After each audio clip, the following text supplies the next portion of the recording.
के पीलीभीत में बीजेपी उम्मीदवार जितेंद्र प्रसाद ने किया प्रचार। यूपी सरकार में मंत्री जितेंद्र प्रसाद को लोगों को मिला भरपूर समर्थन। बीजेपी नेता वरुण गांधी की जगह जितेंद्र प्रसाद को मिला है टिकट। तमिलनाडु के कोयम्बटूर में एआईडीएम के नेता एसपी वेलुमणि ने सिंगाई जी रामचंद्रन के समर्थन में किया चुनाव प्रचार। कोयम्बटूर लोकसभा क्षेत्र में कल डाले जाएंगे वोट।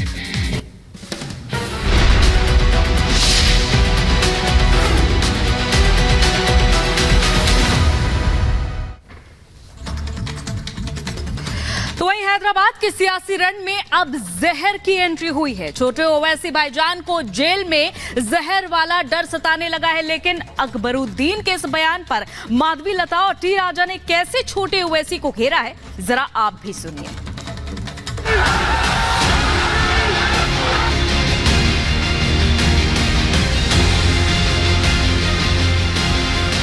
कि क्या अकबरुद्दीन ओवैसी को भी जहर दे के जेल में मार दिया जाएगा? तो फिर ये लोग गलत काम क्यों करना, जाके क्यों बैठना? फिर वहां पे फिर पूछते बिरयानी दी है नहीं दी है। एआईएमआईएम नेता अकबरुद्दीन ओवैसी को जहर देने का डर सता रहा है। लोकसभा चुनाव से पहले इस डर के कई मायने हैं। पहला ये कि क्या असदुद्दीन ओवैसी चुनाव हार रहे हैं, और दूसरा ये कि क्या ओवैसी ब्रदर्स ने कोई गलत काम किया है। तेलंगाना की हैदराबाद लोकसभा सीट पर टक्कर कांटे की दिखाई दे रही है। सीट एआईएमआईएम से 4 बार से सांसद असदुद्दीन ओवैसी के सामने बीजेपी की माधवी लता मैदान में है। सीट पर वोटिंग तो 13 मई को होनी है, लेकिन चुनावी प्रचार जोरों पर है। अपने भाई के लिए अकबरुद्दीन ओवैसी मोर्चा संभाले हुए हैं। इसी चुनाव प्रचार के दौरान छोटे ओवैसी भाईजान ने एक बयान देकर विवाद खड़ा कर दिया है।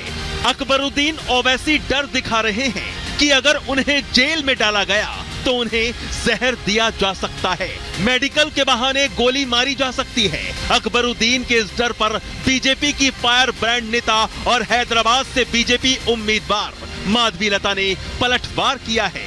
माधवी लता कह रही हैं कि जेल में गलत काम करने पर डाला जाता है, अगर गलत काम नहीं किया तो जेल जाने का डर क्यों? हमको परवाह नहीं है, हमको डर नहीं है, लेकिन कैसे हालात हैं नहीं मालूम कि हमारी मौत कैसे होगी। नहीं मालूम कि क्या अकबरुद्दीन ओवैसी को भी जहर दे के जेल में मार दिया जाएगा, या नहीं मालूम कि असदुद्दीन ओवैसी अकबरुद्दीन ओवैसी को भी जेल में डालकर दवाखाने को बताने के नाम पर गोली मार दी जाए। जेल में कोई चुपके डालते क्या? कोई गलत काम करे तो जेल में डालते। क्यों गलत काम क्यों कर रहे हैं ये लोग? पहली बात क्यों कर रहे गलत काम? जेल काली पर जेल का कोई काम दाम नहीं है क्या? जेल वालों को बड़ा पड़ता हुआ जेल लोग गलत काम करते रहते तो अब इनको लेके आया तो वीआईपी ट्रीटमेंट भी देना पड़ता। सरदर्द है पुलिस वाले को ऊपर से। तो फिर ये लोग गलत काम क्यों करना, जाके क्यों बैठना? फिर वहां पे फिर पूछते बिरयानी दी है नहीं दी है, फोन दिया है नहीं दिया, ये सब पूछते। वो लोगों को तंग करते भी ये लोग पुलिस वालों को। माहौल चुनावी है तो सियासत भी फुल हो रही है। छोटे ओवैसी भाईजान के जहर वाले डर पर तेलंगाना में बीजेपी विधायक टी राजा ने जवाबी हमला बोला है। टी राजा ने कहा कि ये बयान सिर्फ और सिर्फ एक वोट बैंक को खुश करने के लिए था। ये डर इस बात का सबूत है कि तेलंगाना में बीजेपी का फूल खिलने वाला है, और इसी वजह से ओवैसी ब्रदर्स हैरान परेशान हैं।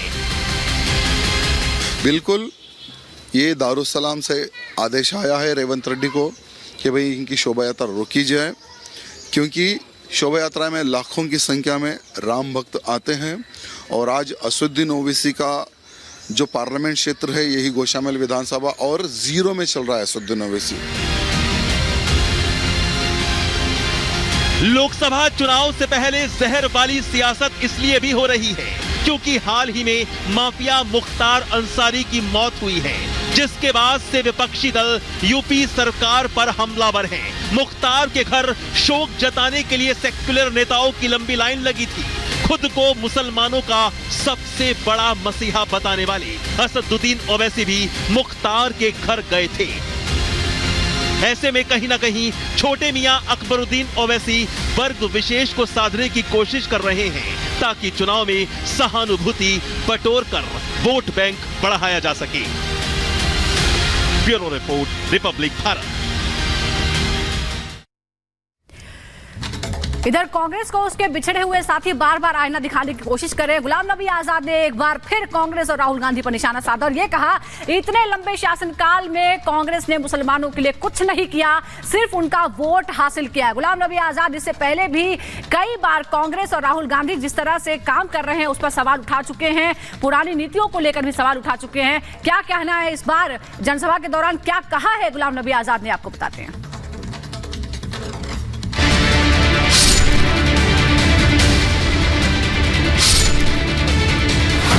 देश भर में लोकसभा चुनाव को लेकर सियासी संग्राम छिड़ा है। बीजेपी और कांग्रेस के बीच बयानों के तीर चल रहे हैं। दोनों ही दल एक दूसरे पर आरोप प्रत्यारोप लगा रहे हैं, लेकिन डीपीएपी अध्यक्ष गुलाम नबी आजाद ने कांग्रेस नेताओं पर तंज कसा है। गुलाम नबी आजाद ने कहा कि कांग्रेस ने 70 सालों तक मुसलमानों और ईसाइयों का वोट लिया, लेकिन उनके हित में कोई काम नहीं किया। यूपी का लीडर हरा देते हैं, फिर केरला में मुसलमानों और क्रिश्चियनों के वोट मांगकर पार्लियामेंट में आते हो, लेकिन उनके साथ करते क्या हो? कभी उनके लिए रिजर्वेशन की बात की? गुलाम नबी आजाद ने कांग्रेस अध्यक्ष मल्लिकार्जुन खड़गे की दुर्दशा पर भी बात की। उन्होंने कहा कि गांधी परिवार के आने पर खड़गे को किनारे कर दिया है। ये बात खुद खड़गे ने कही थी, यानी कांग्रेस में दलितों का भी सम्मान नहीं है। जब सोनिया गांधी मीटिंग में आते हैं तो मुझे धक्का देते हैं, मैं उस कोने में जाता हूँ। राहुल गांधी आता है तो धक्का देते हैं, उस कोने में जाता हूँ। प्रियंका गांधी आते हैं तो धक्के देता हूँ तो मैं बाहर हो जाता हूँ। ये ऐसा बेचारी को इज्जत देते हैं, मैंने नहीं कहा। ये गलती से उसकी माइक ऑन रही थी तो वो दूसरे आदमी से बात कर रहा था तो प्रेस वालों ने पकड़ लिया। गुलाम नबी आजाद ने कांग्रेस के साथ जाने को लेकर फारूक अब्दुल्ला और महबूबा मुफ्ती पर भी तंज कसा। मैंने तकरीबन 10 तकरीरें की होंगी पार्लियामेंट। उन्होंने एक तकरीर की, बकरी को भैंस बना गाय बनाया गया था, उस जुर्म में बकरी का गोश्त निकला। उसके बाद लेकिन कहा ये गाय, उनको फांसी देगी लड़की। राहुल गांधी बोला, कांग्रेस का कोई लीडर बोला, उमर अब्दुल्ला बोला, फारूक अब्दुल्ला बोला। ये नकली चेहरों से मुझे नफरत। केंद्रीय मंत्री और अमेठी लोकसभा क्षेत्र से बीजेपी प्रत्याशी स्मृति ईरानी ने राहुल गांधी पर जोरदार हमला बोला। कहा, मुझे दुख है कि अमेठी जो संतों और सनातनियों की भूमि है, जहां से हर वर्ग के लोगों ने बलिदान दिया, इस क्षेत्र में ऐसे नेता हुआ करते थे जिन्होंने भारत के टुकड़े टुकड़े करने के नारे का भी समर्थन किया था। वर्ग ने अपनी आहुति दी है, हर समाज के व्यक्ति ने आहुति दी है। ऐसे क्षेत्र में एक ऐसा प्रतिनिधि हुआ करता था जो भारत के टुकड़े होने जैसे नारे का भी समर्थन कर चुका है। लोकसभा चुनाव के पहले चरण के मतदान को लेकर तैयारियां तेज। मतदान केंद्रों के लिए रवाना होंगे मतदान दल। 19 अप्रैल को होगा पहले चरण का मतदान। पहले चरण में होने वाली वोटिंग के लिए जम्मू कश्मीर के डोडा में भेजा गया मतदान दल। देश के कई क्षेत्रों से भेजे गए हैं 529 लोग। बीजेपी नेता टी राजा ने एआईएमआईएम प्रमुख असदुद्दीन ओवैसी पर साधा निशाना। कहा, ओवैसी ना भारत मां की जय बोलते हैं और ना ही वंदे मातरम गाते हैं। भारत के संविधान को नहीं मानता, भारत माता की जय नहीं बोलता, वंदे मातरम गीत नहीं गाता।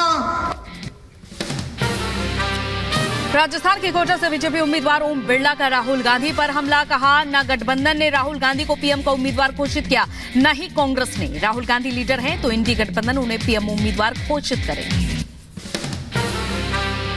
लीडर के रूप में प्रस्तुत कर तो इंडिया गठबंधन घोषित करे उनको प्रधानमंत्री का उम्मीदवार।